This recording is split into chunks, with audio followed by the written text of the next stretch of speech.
Number 1. What is the interest rate for RBI's floating rate savings bonds FRSP for January-June 2025? Correct answer C. 8.05%. Explanation: the RBI set the interest rate for FRSP 2020 T at 8.05% for January-June 2025. This is calculated as the National Savings Certificate NSC rate 7.70% plus an additional spread of 0.35%. Number 2. What is the lock-in period for RBI's floating rate savings bonds? Correct answer A. 7 years. Explanation: the standard lock-in period for the floating rate savings bonds is 7 years. However, senior citizens are eligible for early withdrawals depending on the age bracket. Number 3. What penalty must credit information companies (CICs) pay for failing to resolve complaints within 30 days? Correct answer B. 100 rupees per day. Explanation: RBI mandated that if CICs or credit institutions (CIs) fail to resolve a consumer's complaint within 30 days, they must compensate 100 rupees per calendar day for the delay. Number 4. How much capital must NUCFDC attain by February 7, 2025 as per RBI guidelines? Correct answer C. 300 crore rupees.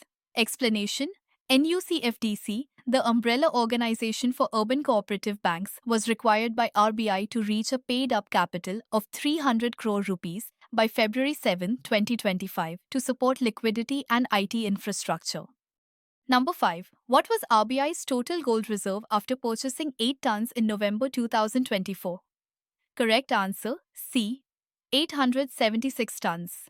Explanation: RBI purchased 8 tons of gold in November 2024, bringing its total gold reserves to 876 tons, making it the second largest buyer globally after Poland.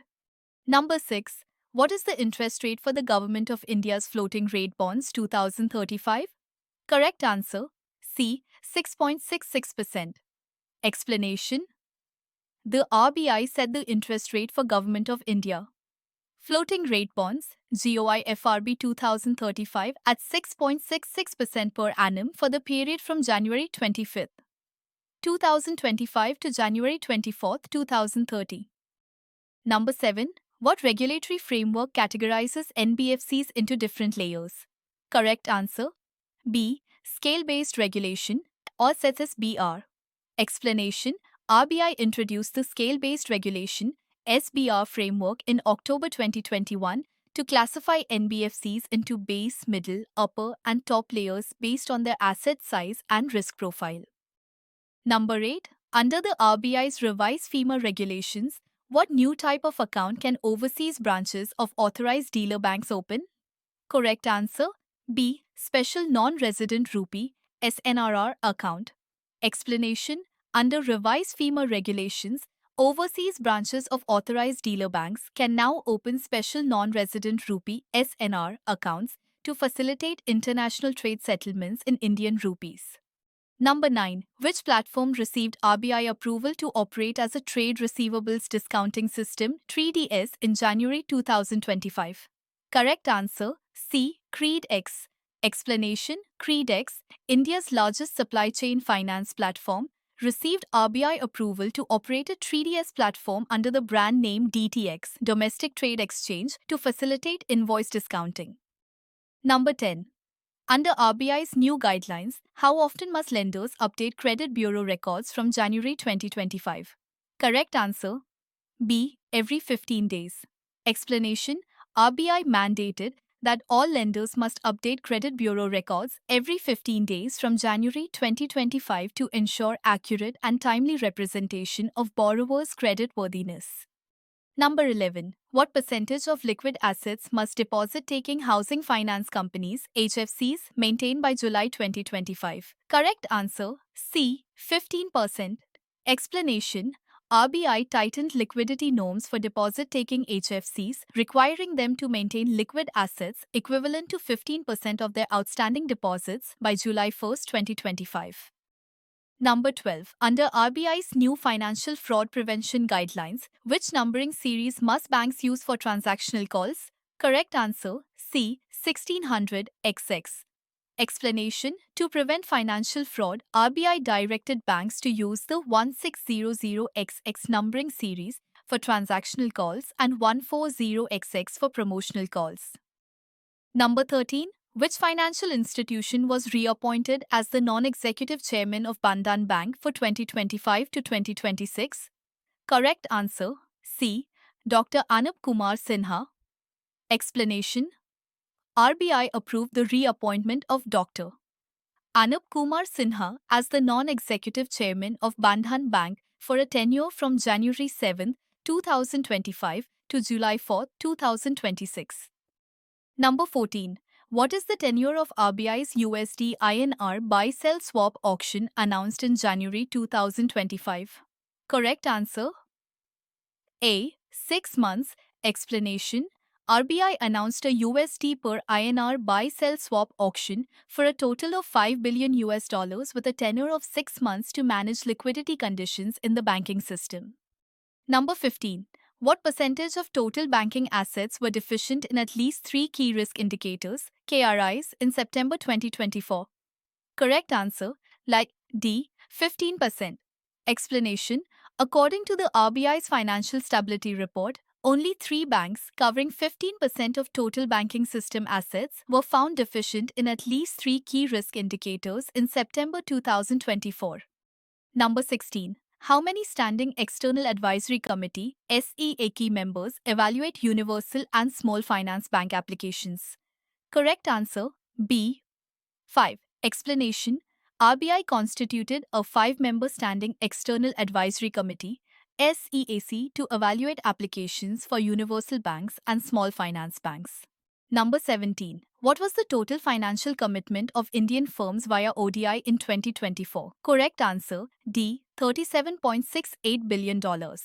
Explanation: Indian firms made an outward direct investment (ODI) of $37.68 billion in 2024, marking a 17% increase from the previous year. Number 18. What was the CRAR, capital to risk-weighted assets ratio, of scheduled commercial banks in September 2024? Correct answer: B. 16.8%. Explanation: the CRAR of scheduled commercial banks stood at 16.8% in September 2024, ensuring compliance with regulatory capital adequacy norms. Number 19. When was the first Financial Stability Report (FSR) published by RBI? Correct answer: B. 2010. Explanation: RBI published its first Financial Stability Report (FSR) in 2010 to assess risks and resilience in the financial sector. Number 20. What is the penalty amount imposed on Jammu and Kashmir Bank by RBI? Correct answer: C. 3.31 crore rupees. Explanation: RBI penalized Jammu and Kashmir Bank 3 crore 31 lakh rupees for violations related to financial inclusion, KYC compliance, and loans and advances. Number 21. What is the new liquid asset requirement for deposit-taking HFCs from January 1, 2025?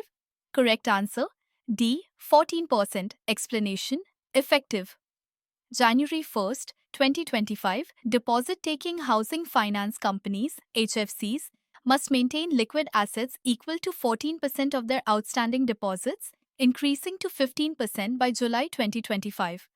Number 22. What is the purpose of RBI's Swanray Tech Sprint 3.0 initiative? Correct answer: C. Supporting women-centric fintech startups. Explanation: the Swanray Tech Sprint 3.0, launched by RBIH and EMA Ventures, aims to support fintech startups focused on women's financial inclusion, providing mentorship and funding. Number 23. Which country was the second largest buyer of gold globally in November 2024? Correct answer: C. India. Explanation: RBI purchased 8 tons of gold in November 2024, making India the second largest buyer globally after Poland. Number 24. What is the minimum amount required to invest in RBI's floating rate savings bonds? Correct answer: B. 1,000 rupees. Explanation: investors can start investing in RBI floating rate savings bonds with a minimum amount of 1,000 rupees and no upper limit, with additional investments in multiples of 1,000 rupees. Number 25. How much liquidity did RBI inject into the banking system through OMO purchases in early 2025? Correct answer D. 60,000 crore rupees. Explanation: RBI conducted OMO purchase auctions totaling 60,000 crore rupees in three tranches, 20,000 crore rupees each in January and February 2025 to manage banking liquidity. Thank you. Something exciting is coming soon. Are you ready? Hit that subscribe button and turn on notifications so you don't miss out. See you next time.